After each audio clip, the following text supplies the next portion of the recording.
उसके किसी काम का नहीं डॉक्यूमेंट। अच्छा। लेकिन उसने साइन करके रिसीव किया हुआ है मेरा डॉक्यूमेंट। सही, लेकिन उसने आपको दिया नहीं। फिर नहीं, आगे से नहीं, नहीं। इसमें दो बंदों की मिस्टेक होगी ना, एक होगी सीटीटी वालों की जी, और जिसने लिया है। सबसे ज्यादा ट्रेजिडिक मोमेंट था मेरे लिए कि ज़ाहिर है जिस चीज के लिए आपने इतनी ज्यादा मेहनत की होती है वो आके आपको मिले भी ना और लॉस हो जाए। तो आप भी बताता चलूं कि जब मैंने फिंगर दिए थे उस टाइम मेरे पास मेरा पाकिस्तान का पीसीसी मौजूद नहीं था। तो guys welcome to my YouTube channel. तो जी मैं बहुत बहुत खुश हूँ और अल्लाह का शुक्र है मेरे दोस्त उसामा का पुर्तगाल का रेजिडेंस कार्ड माशाल्लाह आज आ गया है। तो जनाब आपको एक एक चीज बताने लगी हैं कि इसका कैसे ये रेजिडेंस कार्ड आया है और कौन कौन सी मुश्किलात का उसामा ने सामना किया है और तब कहीं जाके उसको ये कार्ड मिला है।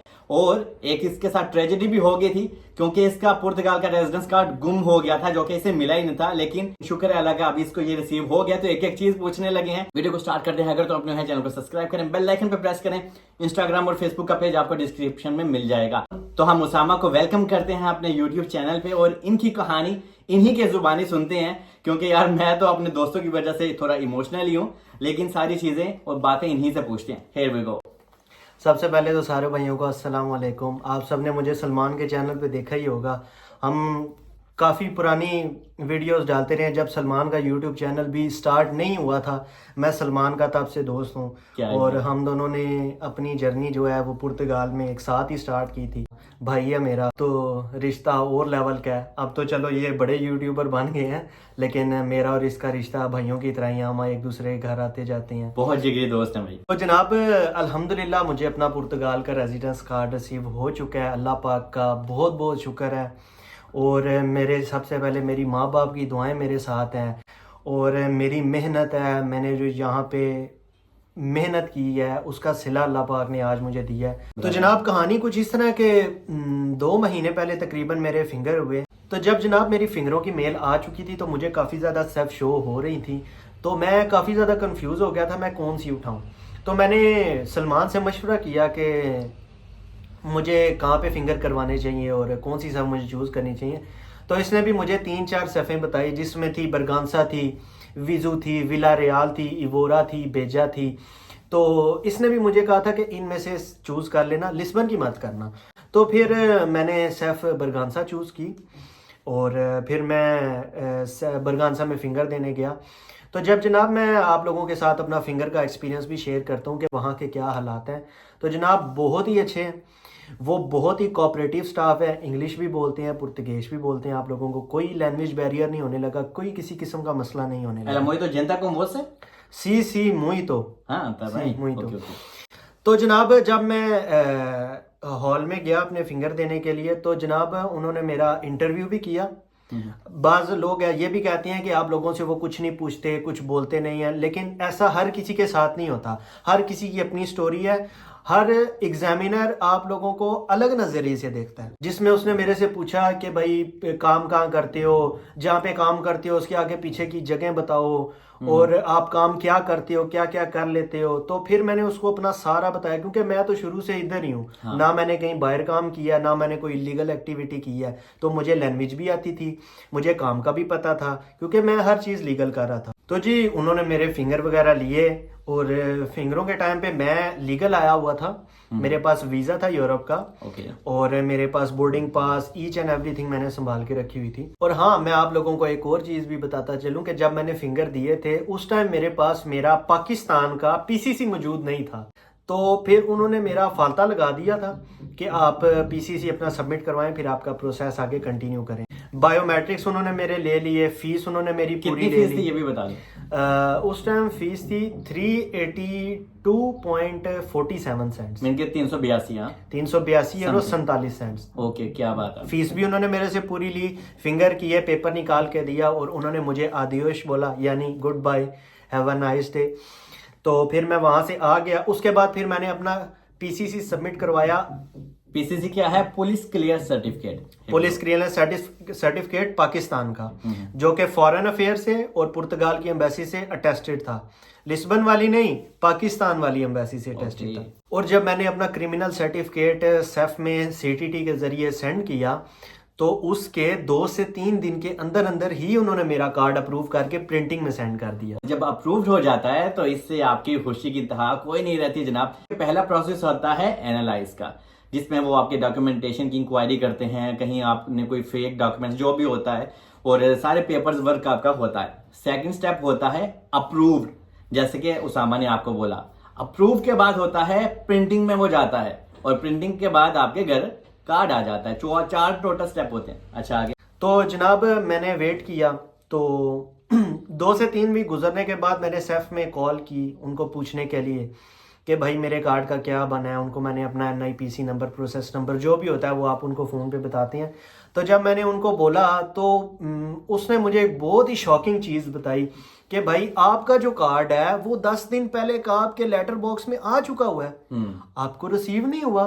तो मैं तो उसी टाइम मेरे पाँव के नीचे से तो ज़मीन ही निकल गई। और ये आपके साथ भी हो सकता है कि पुर्तगाल में आपका रेजिडेंस कार्ड आपके जूनते आपके एड्रेस पे आता है तो कोई और ही रिसीव कर लेता है। ये उसामा के साथ भी हुआ है, तो आपके साथ भी हो सकता है, और उसामा का कार्ड गुम गया। सबसे ज्यादा ट्रेजिक मोमेंट था मेरे लिए कि ज़ाहिर है जिस चीज के लिए आपने इतनी ज्यादा मेहनत की होती है वो आके आपको मिले भी ना और लॉस हो जाए, तो आप सोचें आपके ऊपर क्या गुजरेगी। उसामा तो देखा भी नहीं सी तेरा कार्ड। एक दफा भी जनाब मैंने एक दफा भी अपना कार्ड नहीं देखा, और गुम गया। और जब मैंने अपने घर का जुंता चेक किया तो उसमें कार्ड मेरा मौजूद नहीं था।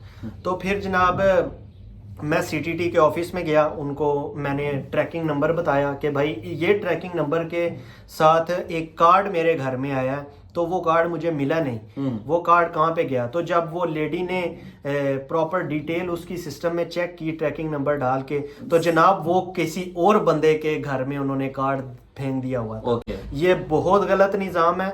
ये CTT का निज़ाम अक्सर लिस्बन के अंदर, सेंट्रल लिस्बन के अंदर बहुत ही ज़्यादा ख़राब है। इस चीज़ के ऊपर आप केयरफुल रहिए और ध्यान रखिए अपनी चीज़ों का। सही, मतलब कि आपका कार्ड तो आ गया, लेकिन वो गलती से CTT वालों की मिस्टेक से किसी और के पास, CTT की मिस्टेक से, ना ही सेफ की मिस्टेक, ना ही मेरी मिस्टेक, ना ही एड्रेस गलत की मिस्टेक। ये CTT की लापरवाही है कि जो बंदे उनके पास काम करते हैं वो इतने लापरवाह हैं कि उन्होंने मेरा इतना इंपॉर्टेंट डॉक्यूमेंट किसी और को दे दिया। ओए यार, इसी वजह से और परेशानी हुई। जिस बंदे ने रिसीव किया उसने साइन भी किए पेपर पे। अच्छा। उसके किसी काम का नहीं डॉक्यूमेंट। अच्छा। लेकिन उसने साइन करके रिसीव किया हुआ है मेरा डॉक्यूमेंट। सही, लेकिन उसने आपको दिया नहीं। फिर नहीं, आगे से नहीं। इसमें 2 बंदों की मिस्टेक होगी ना, एक होगी CTT वालों की जी, और जिसने लिया है। खैर मैं बहुत ज्यादा परेशान हो गया उस टाइम पे। मैंने वो पूरी बिल्डिंग अपने घर की चेक करवाई, हर एक बंदे से पूछा कि किसी को मेरा कार्ड तो नहीं रिसीव हुआ, लेकिन मुझे किसी की तरफ से कोई रिस्पॉन्स नहीं है। तो फिर मैंने CTT में जाके, एक बुक होती है जिसको कहते हैं लिवरोज दे रिक्लेमेसाउं, यानी पुर्तगाल की कंप्लेन बुक उसको कहते हैं, रेड बुक। हाँ। उसमें मैंने जाके कंप्लेन दर्ज करवाई। ओके। लेकिन CTT ने उस पे भी कोई एक्शन नहीं लिया। ओके।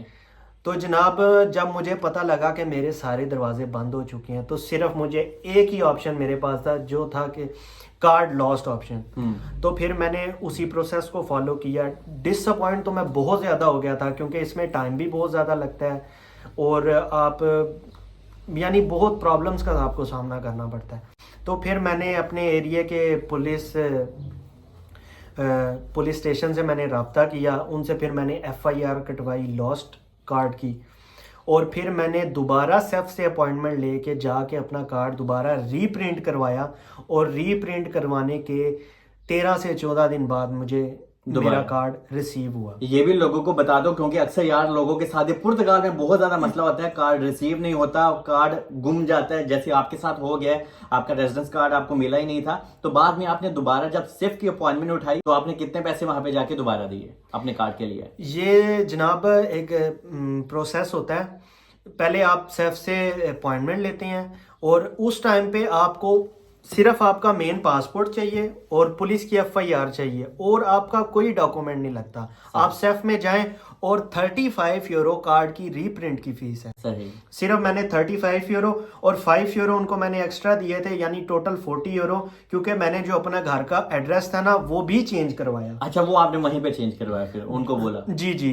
तो जी कार्ड रीप्रिंट की जो फीस है वो 35 यूरो है, और 5 यूरो उन्होंने मेरे से एक्स्ट्रा लिया, क्योंकि मैंने उनको बोला कि आप मेरे जो रेजिडेंस कार्ड आपने प्रिंट करना है उस पर आपने जुनता यानी एड्रेस भी चेंज करना है। तो उन्होंने 5 यूरो उसके कॉस्ट किए और 35 यूरो जो कार्ड प्रिंट, टोटल 40 यूरो मेरे लगे।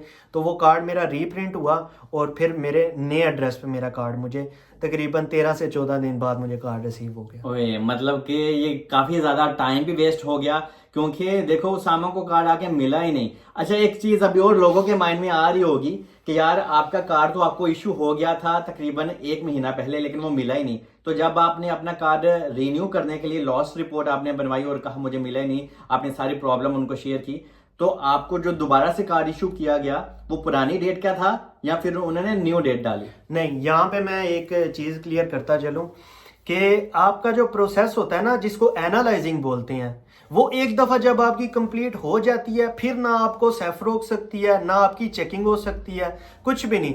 फिर वही डेट डलती है जो पुरानी होती है। तो मेरे कार्ड पे भी पुरानी ही डेट डली हुई। मेरा कार्ड इशू हुए 2 महीने हो चुके हैं। मतलब कि 2 महीने आपके वो लेकिन वेस्ट हो गए, लेकिन चलो फिर भी कार्ड तो मिल गया ना यार। लेकिन मैं फिर भी अल्लाह पाक का बहुत शुक्रगुजार हूँ कि मुझे कार्ड मिल गया है। ऐसे ऐसे लोग भी हैं, मेरे ऐसे ऐसे दोस्त भी हैं जिनको मैं जानता हूँ जो बेचारे 8-8 10-10 महीनों से वेट कर रहे हैं, उनका एनालाइजिंग ही कंप्लीट नहीं हो रहा। वो बेचारे आजकल बहुत ज़्यादा प्रॉब्लम चल रही है। तो जिसको कार्ड मिल जाए वो रब का शुक्र अदा करे। और उसामा, ये कार्ड मिलते मिलते कितनी देर का अरसा लग गया आपको पुर्तगाल में, और कोई आपने लॉयर तो नहीं किया था? नहीं, मुझे तकरीबन कार्ड मिलते मिलते लॉस्ट और सारा प्रोसीजर मिला के मुझे 2 साल और 2 महीने लग गए। तकरीबन ये तो काफी ठीक ठाक ही लग गया। वो एक और चीज़ बताता चलूं कि मैंने कोई लॉयर नहीं किया, मैं खुद सेफ में गया फिंगर करवाने के टाइम पे भी, लॉस्ट कार्ड के टाइम पे भी, क्योंकि मुझे लैंग्वेज आती है, मुझे हर चीज़ मेरे बेसिक्स क्लियर हैं। तो इस वजह से ना मैंने कोई लॉयर किया, ना मैंने किसी को पैसे दिया, मैं खुद गया सेफ में और अपना सारा प्रोसेस मैंने खुद ही कंप्लीट करवाया। ऑडियंस को यही कहना चाहूँगा कि मैं तो बहुत ज़्यादा हैप्पी हूँ। इंशाल्लाह आप लोगों को भी, आप लोगों के कार्ड जल्दी रिसीव हो, मैं दुआ करता हूँ। बाकी ये है कि पुर्तगाल इज़ अमेजिंग कंट्री। इसी ने हमें बनाया, इसी ने हमें एक पहचान दी है। तो we love Portugal, keep supporting. Bye bye. उन पार्टी तो बंद ही है कि नहीं? पार्टी राती जब मिक्स प्लेटर लाया यार वो तो भूल गया मैं यार। ए कट कर रहे नहीं, ऐसे नहीं, ऐसे नहीं। मैं लड़ाई कर लेनी थे, सही नहीं होया ना, मैं लड़ाई कर लेनी। हमारी तो फाइट होती रहेगी, मैंने तो पार्टी फिर से खानी है, हद है यार। ठीक है, तो जनाब अल्लाह हाफिज, मिलते हैं अगले वीडियो में।